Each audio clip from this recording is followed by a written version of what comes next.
नमस्कार। राजनीति के पटल पर इस समय एक नए ड्रामे की आहट सुनाई दे रही है। उत्तर प्रदेश के सुहेलदेव भारतीय समाज पार्टी के नेता और यूपी के पंचायत राज मंत्री ओम प्रकाश राजभर ने सोशल मीडिया और मीडिया हाउसों में अखिलेश यादव पर बड़ा हमला बोला है। सवाल उठा रहे हैं कि क्या सपा बस वोट मांगती है या नेतृत्व भी देती है, और क्या आने वाले 2027 विधानसभा चुनाव में सपा अपना मुस्लिम चेहरा लेकर आगे बढ़ेगी। आइए हम इन बयानों के सारे पहलुओं पर पड़ताल करते हैं। राजभर का सबसे बड़ा आरोप मुस्लिम वोट, मुस्लिम सीएम को लेकर है।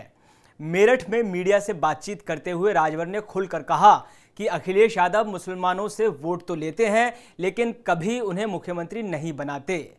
आपको बता दें कि मेरठ पश्चिमी उत्तर प्रदेश के उन इलाकों में आता है जहां पर मुस्लिम बहुल संख्या ज़्यादा रहती है। पश्चिमी उत्तर प्रदेश में मुसलमान की संख्या जो है ज़्यादा है, लिहाजा ये बयान भी मुसलमानों को संदर्भित करते हुए दिया गया है। उनके मुताबिक अगर सपा वाकई पिछड़ा दलित अल्पसंख्यक पीडीए फॉर्मूला को मजबूत करना चाहती है तो साल 2027 के लिए किसी मुस्लिम चेहरे को मुख्यमंत्री उम्मीदवार घोषित कर देना चाहिए। अभिव्यक्ति के इस अंदाज ने सबको चौंका दिया है। राजभर ने मुसलमानों के वोट बैंक को खुलेआम चुनौती दे दी है। मुसलमानों ने अपना वोट देकर यादवों को 4 बार मुख्यमंत्री बनाया है। राजभर कहते हैं अब हिम्मत है तो अखिलेश यादव किसी मुसलमान को सीएम उम्मीदवार घोषित करें। ये सीधी सीधी चुनौती उन्होंने अखिलेश यादव को दी है। राजभर ने अपने कटाक्ष में मोदी योगी सरकार की उपलब्धियों को गिनाया। उन्होंने दावा किया कि वर्तमान शासन में 51 मुस्लिम युवा आईएएस बने हैं, इंडियन एडमिनिस्ट्रेटिव सर्विसेज में जाकर जिलाधिकारी बनकर सामने आए हैं। उनका कहना है कि इससे यह साफ हो जाता है कि मुस्लिम समाज अब उपद्रव नहीं, शिक्षा की ओर बढ़ रहा है। यह आंकड़ा दिखाता है कि प्रशासनिक क्षेत्र में मुसलमान पीछे नहीं हैं और उनकी तरक्की हो रही है और मुसलमान भी विकास की राह पकड़ रहे हैं। आइए एक नजर डालते हैं सपा पर जातिवादी राजनीति के आरोपों पर। राजभर ने समाजवादी पार्टी पर जातिवादी राजनीति करने का भी आरोप लगाया है। कहा है कि एसपी में एक ही गुट चलता है, सिर्फ अपनी जाति का ख्याल रखने वाली राजनीति। उन्होंने यहां तक आरोप लगाया कि पार्टी में ब्राह्मण विरोध और यादव जातिवाद की राजनीति को हवा दी जा रही है। राजभर ने कहा सपा प्रमुख केवल अपनी जाति की चिंता करते हैं और बाकी पिछड़ी जातियों की उपेक्षा करते हैं।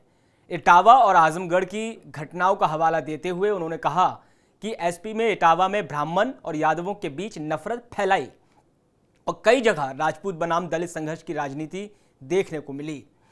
यह काटू टिप्पणी अखिलेश यादव के खिलाफ एक नए संघर्ष का सबब बन सकती है। एक चर्चा यूपी की सियासी समझ में और हो रही है, वो है आजम खान की वापसी होगी या नहीं। इस पर बात करते हैं।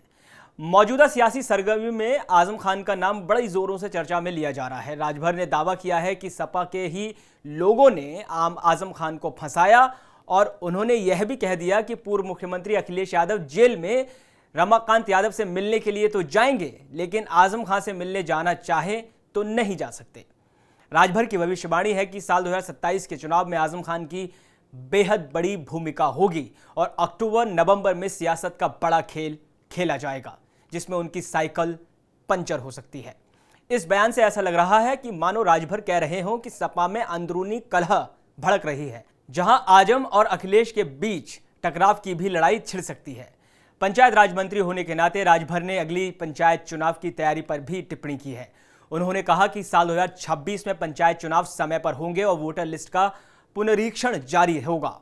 बिहार की वोटर लिस्ट विवाद पर राजभर ने तंज कसते हुए कहा कि कुछ पार्टियां मृतकों के नाम भी वोटर लिस्ट में रखवाना चाहती हैं, लेकिन अब ऐसा नहीं चलने देंगे। यह पलटवार राज्य की चुनावी तैयारियों और बिहार में मतदाता सूची सफाई को लेकर अफवाहों पर प्रहार की तरह लगता है। जब राजभर से सुरक्षा को लेकर सवाल पूछा गया तो उन्होंने मुस्कुराते हुए कह दिया कि उन्हें किसी खतरे की परवाह नहीं। उनकी पंक्ति थी, जाको राखे साइयां मार सके ना कोई। उन्होंने कहा कि अगर इंदिरा गांधी जैसी ताकतवर नेता की हत्या हो सकती है तो किसी को भी खतरा हो सकता है। बलिया में बेटे की शिकायत के बारे में उन्होंने कहा कि उनका बेटा थोड़ा घबराया हो सकता है, लेकिन वो खुद पूरी तरह सुरक्षित है।